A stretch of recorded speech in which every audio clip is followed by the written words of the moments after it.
Hi, this is day 2 of our last week together, and today our goal is to look at the third force. Remember when we were talking about chaos and the science of chaos and strange attractors, and we said that there is a third force. For example, if you have a first attractor or a point attractor on a pendulum that goes back and forth, and then you hit that pendulum with a third force, it takes off in chaotic behavior.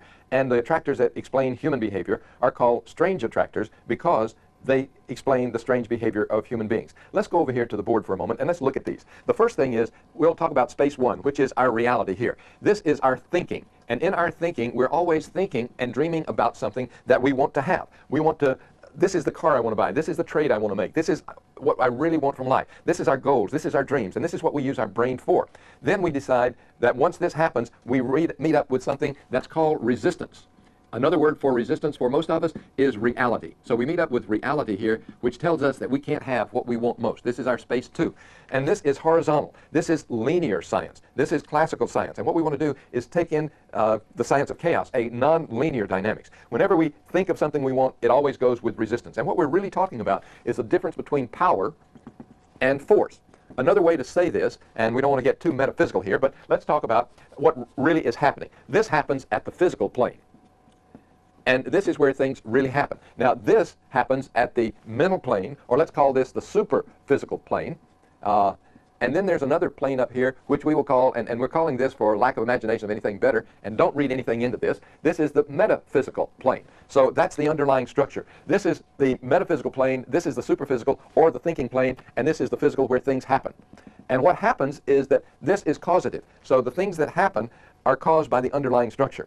The categories, and we're going to talk about categories and how we form categories tomorrow, but categories are formed at optimal learning periods, and those then control our behavior because those become the underlying structure. Remember that the underlying structure of the market is, in our opinion, the Elliott wave. The underlying structure of the Elliott wave is the fractal. And here, this is the underlying structure of our thinking, and this is the underlying structure of also our accomplishment. So let's go over to the board, to the slide over here, and let's look at what we call the 2-option limit.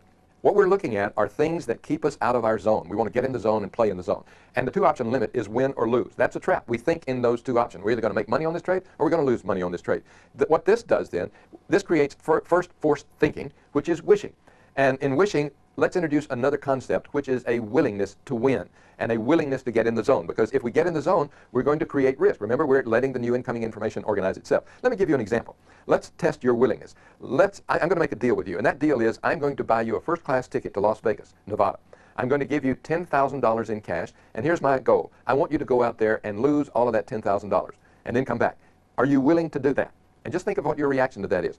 Will you do that? That's the first force. That's the thinking. That's the wishing. Now, what that creates, because we're talking about force rather than power, and there's a big difference between power and force, is that creates its component or the other side of it. And these two things go together just like two sides of a coin. You cannot have one without the other. That creates the second force, which is feeling, our reality, and our Joe Gremlin. Now, we're introducing a guy that we haven't talked about before. His name is Joe Gremlin, and he comes from World War II. And a gremlin was whatever messed up something that should be working right. So if you have all the indicators and you think you're using all the indicators but not making money, then Joe Gremlin is whispering in your left ear. Now let's change the willingness for just a moment. You were willing to go, I assume you were willing to go to Las Vegas and lose $10,000 of my money for me, and I appreciate that very much. Let's test something else. I'm going to buy you a first-class ticket, round trip to Las Vegas. I'm going to give you $10,000 in cash, and what I want to know from you is, are you willing to go out there and double my money by gambling? Now, what I'd like for you to do at this point is simply to examine your own thinking and your own feeling about those two opportunities. One opportunity is to go out there and lose my $10,000. The other opportunity is to go out there and double my money. Which do you feel more confident to do? Now, if, as I suspect, you feel like you're more certain that you could lose that money rather than double it, then you're in the trap. So what we need to do is, how do we tame this Joe Gremlin? Because Joe Gremlin is the guy who whispers in our ear, sits on our shoulder, and says, you can't do it, you can't do it, you can't do it. So we've got to take care of this guy. This is the fear of trading. So let's look at how we can tame old Wild Joe here. And Joe is our past categories. These are the teachers who said we couldn't do it. These are the parents who said, who the hell do you think you are? And we're still trying to find out who we are. And Joe is the guy. This is the guy that we either need to kill, and if we kill him, then we're dead ourselves, or we need to tame him. So we need to tame Joe. The best way to tame Wild Joe is to simply notice what he's doing. We notice our noticing. Now, most of us think that we probably are our thoughts. We aren't our thoughts. We're the people who are, or we're whatever is thinking our thoughts. We're not our thoughts itself. So what we want to do is simply notice our noticing. When I gave you the example a few minutes ago of going to Las Vegas and either doubling my money or losing $10,000, whatever way you felt, you need to notice that and then go under that and figure out why you feel that way. and then we'll talk about how you can change it. So simply noticing, just simply notice what you're thinking about as you're thinking about it. It's kind of backing up and taking a second look. The second thing to do, after you've noticed that you feel more comfortable in losing my money than doubling my money, then the second step is to simply choose and play. And notice that word, playing with options. And when you play with options, you're thinking about, what would I feel if I really felt like I could go out there and double the money? What would I feel if I really felt like I could buy the bonds and make $1,000 tomorrow on the bonds?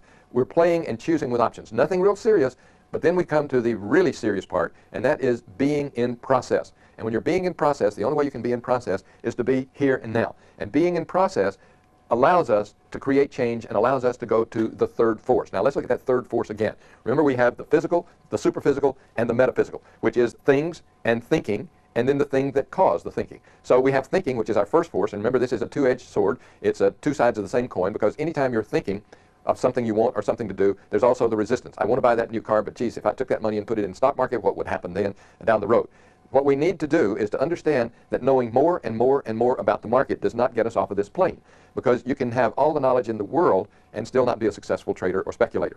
What we have found in our experience in working with traders over 4 decades is that there is no relationship between the intelligence of the trader and the results of the trader. As a matter of fact, there's some evidence that there might be an inverse relationship, that the smartest traders in the world don't make the most money. In fact, it looks sometimes as if those people who are just so dumb that they do whatever the market says, those are the ones who really make the fortunes. So the more knowledge we have is still on a horizontal plane, and this is an important concept to get. You can have all the knowledge in the world, but you haven't gotten to the underlying structure. What we want to get to, and it's a structure like this, and the thinking and the resistance, the thinking and the feeling and the ambitions and the resistance are two sides of this triangle, but the third side, which is understanding, that's vertical.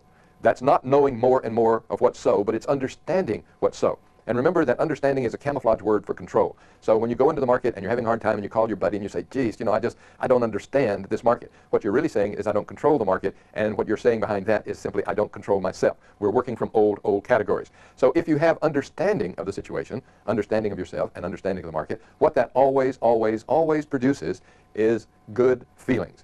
So if your thinking and resistance are taken care of, then what comes up is good feelings about the market. Now when good feelings come in, what happens is you get all kinds of notions about the market. This is the art of trading. You come to the market with good feelings. You set yourself up so that you cannot lose, and that means you cannot lose your perspective, and your perspective is the most important commodity you'll ever deal with. You can lose money, but you can't lose your good feelings. So let's look at this in another way.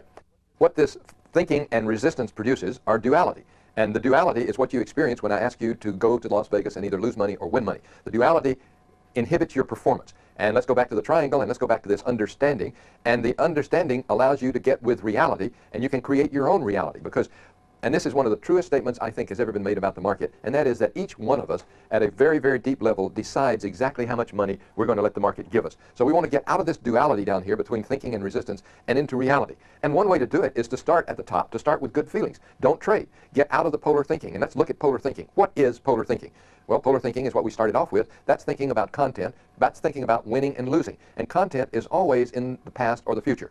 In the past, it brings up guilt, anger, sadness over our losses. In the future, what it brings up is preparing for losses. It creates our doubt, it creates our fear, and it creates our anxiety. And that's polar thinking. That's the gremlin. That's what Joe Gremlin's job is to do, is to divide you so that you exist and live and have your being in the past or in the future. What we want to do is we want to get into the process. And if we get into the process, and the process is simply another word for art, it's the how, not the what. So what we're interested in is how we trade, not what we trade. It's in the present. It has the power of process. This is where the music is. For example, if you're playing a tune on a piano or a clarinet or whatever, and you play one note, you want to leave that note and you want to stay with the present note. You don't want to get messed up with a future note. So you stay with this one note here until you're through, and then you move to the next note. That's process. That's being in the here and now. Again, in taming our gremlin, which is what makes this, we don't want to make new rules. Instead, we want to simply notice, be at choice, play with options, and be in process. Now, to do that, let's notice how we can become aware. We become aware by noticing the how and not the why. The why is irrelevant. It's not relevant that the reason I'm doing this is so-and-so, and this is one of the problems that I can talk about because I was a psychotherapist for many years. And one of the problems with psychotherapy is we deal too much with the past. It's okay that my mother and father mistreated me, but my problem is in the here and now. And that's the only place that problem is ever going to be solved. So we want to think about versus simply noticing. And let's be very, very precise here, because this difference makes all the difference in the world. This is a difference that makes a difference. When we're thinking about, what that leads us to is it removes us from the present. You can't think about anything and be in the present. If you're in the present, you're simply noticing. Anytime you start thinking about, you're out of the present. and it removes you, and once it removes you, the only place you can come from is old categories. And tomorrow we're going to go in deep into old categories. Simply noticing, on the other hand, does not remove you. It puts you in contact with what's going on right now with both the market and with yourself. And what it also allows, it allows you to form new categories. And by allowing you to form new categories, the categories are there in the present tense, in the eternal now.